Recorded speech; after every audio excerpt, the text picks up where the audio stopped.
بخاری شریف کو مانتے ہیں تو آئیے ہم بخاری شریف کے تعلق سے آپ کو کچھ باتیں بتاتے ہیں۔ امام بخاری رضی اللہ تعالی عنہ نے جب بخاری شریف کے لکھنے کا ارادہ فرمایا اور اسے لکھنا چاہا تو آپ نے سب سے پہلے کیا کیا؟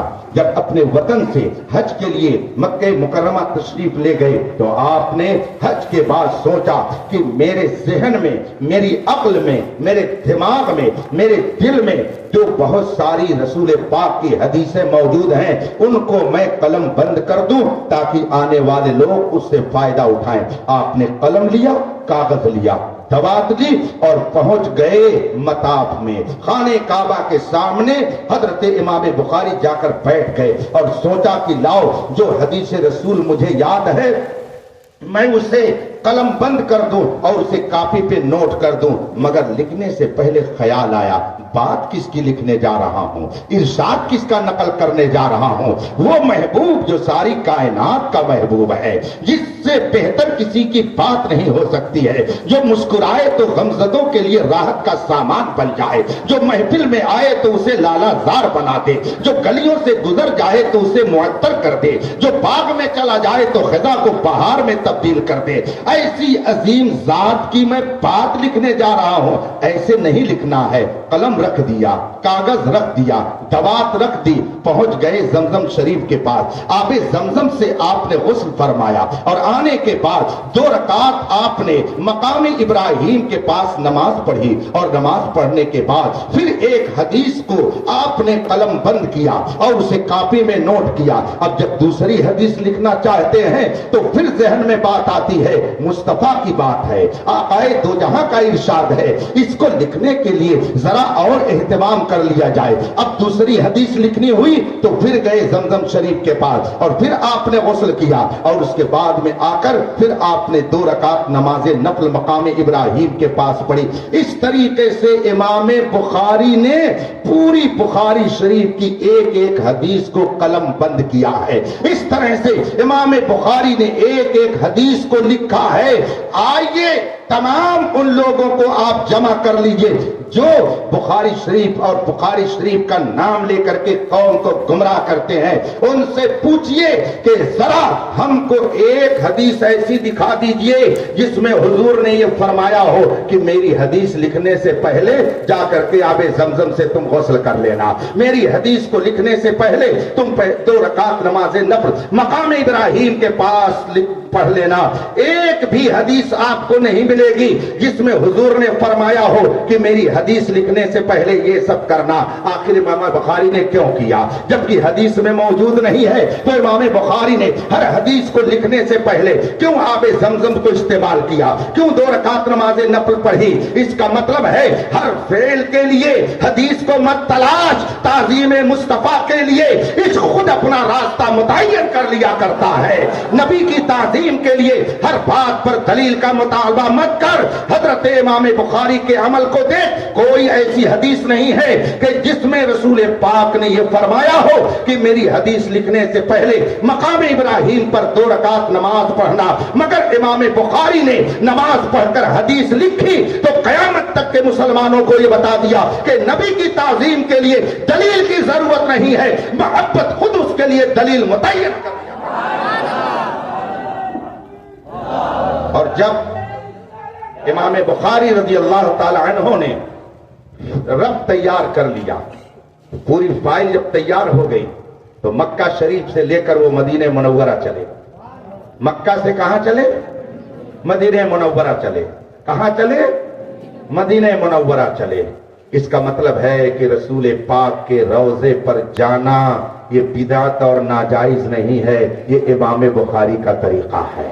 اب اگر کوئی بخاری شریف کا نام لیتا ہے تو اسے کہو تمہارے مولوی ابن تیمیہ نے تو لکھا ہے کہ کسی مزار شریف پر جانا، بلکہ رسول پاک صلی اللہ علیہ وسلم کے روضہ اطہر کا نام لے کر اس نے لکھا ہے کہ روضہ رسول کی زیارت کو سفر کر کے جانا ناجائز و حرام ہے۔ بخاری شریف کی رت رکھانے والوں سے جا کر کے آپ پوچھو کہ تمہارا پیر، تمہارا شیخ، تمہارا امام ابن تیمیہ تو لکھ رہا ہے ہے کہ روزے رسول پہ جانا حرام ہے اور تو بخاری شریف کی رٹ لگاتا ہے. اور امام بخاری نے جب اپنی پوری کتاب کا مسودہ تیار کر لیا، رف تیار کر لیا، تو فیئر کرنے کے لیے وہ مکہ مکرمہ سے روزے رسول پر جا رہے ہیں. اس کا مطلب ہے کہ اگر تم بخاری شریف کتاب کو مانتے ہو تو صرف زبان سے مانتے ہو. الحمدللہ ہم بخاری شریف کو دل سے مانتے ہیں.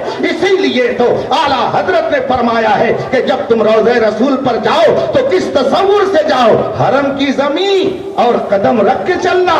ارے سر کا موقع ہے وہ جانے والے. امام بخاری رضی اللہ تعالیٰ عنہ مکہ مکرمہ سے مدینہ منورہ تشریف فرما ہوتے ہیں اور پھر رسول کریم صلی اللہ علیہ وسلم کی بارگاہ میں حاضری کے بعد ان کا طریقہ کیا تھا؟ ایک حدیث کو پڑھتے تھے اور اس کے بعد میں مراقبے میں چلے جاتے تھے، سر جھکا لیتے تھے اور آنکھ بند کر لیتے تھے. کیا عقیدہ تھا امام بخاری کا کہ یہ حدیث رسول ہے، میں ذرا رسول پاک کو سنا دوں. اور یاد رکھیے یہ روزے رسول پر جا کر کے امام بخاری نے کیا ہے. ایسا نہیں کہ رسول پاک اپنی ظاہری حیات کے ساتھ مسجد نبوی میں تشریف فرما تھے اور حضرت امام بخاری نے جا کر بیان کیا ہے، بلکہ روزے رسول پر حضرت امام بخاری نے حاضری دے کر کے ایک حدیث سنائی اور پھر اللہ کے رسول کی بارگاہ میں عرض کہ یا رسول اللہ کیا آپ نے یہ فرمایا ہے؟ اور یہ کہہ کر کے آنکھ بند کر لی، سر کو جھکا لیا، دامن پھیلا دیا. اعلیٰ حضرت فرماتے ہیں لب واہ ہیں، آنکھیں بند ہیں، پھیلی ہیں جھولیاں، کتنے مزے کی بھیک تیرے پاک در کی ہے. امام بخاری نے اپنے دامن کو پھیلا کر کے یہ بتا دیا، اے بخاری شریف کی رٹ لگانے والوں، اگر تم رسول پاک سے مانگنے کو شرک کہو گے تو تمہارا بخاری شریف کا نام لینا رب کی بارگاہ میں کبھی معتبر نہیں ہو سکتا ہے.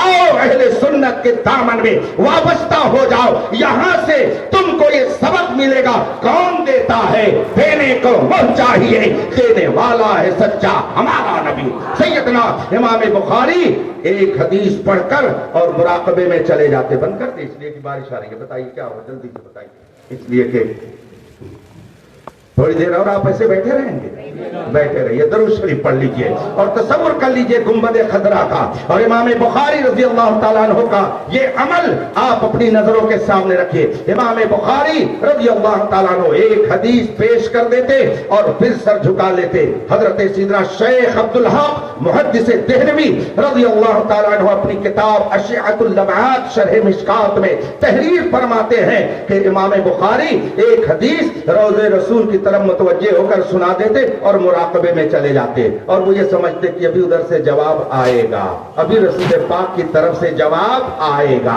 اور جب جواب دل میں آ جاتا تب امام بخاری اس کو رب سے فیئر کیا کرتے تھے. اس سے پتہ یہ چلا امام بخاری کا یہ عقیدہ نہیں تھا کہ نبی مر کر مٹی میں مل گئے، بلکہ امام بخاری کا عقیدہ وہ تھا جو بریلی کے رضا نے بتایا ہے، تو زندہ ہے واللہ، تو زندہ ہے واللہ، میری چشم عالم سے چھپ جانے والے. اور یہ بھی عقیدہ امام بخاری نے اپنا بتا دیا کہ نبی چاہے قبر انور کے اندر ہو یا باہر ہو ان سے کوئی شے پوشیدہ نہیں ہے. تبھی تو اعلیٰ حضرت نے فرمایا دور و نزدیک کے سننے والے وہ کان لالے کرامت پہ لاکھ. سیدنا امام بخاری رضی اللہ تعالیٰ عنہ نے اس طریقے سے بخاری شریف کو جمع فرمایا. ترمذی شریف کا نام بھی آپ نے سنا ہوگا.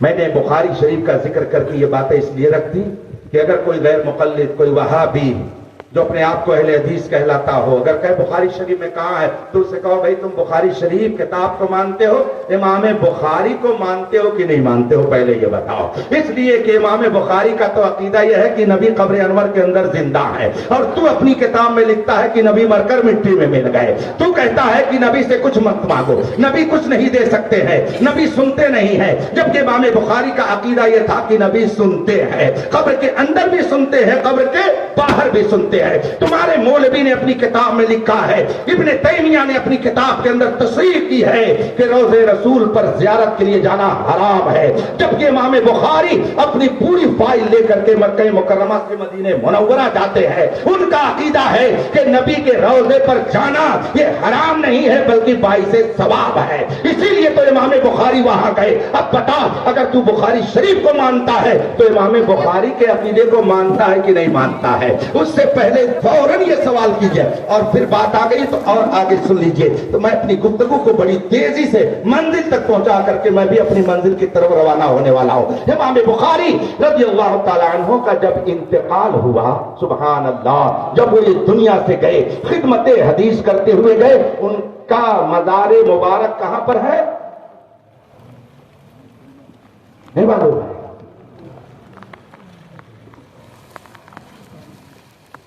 ان کا مزار مبارک ان کی اپنی آبادی سے کچھ دور پر ایک مقام جس کا نام اس زمانے میں خرتنگ تھا, اس جگہ کا نام خرتنگ تھا.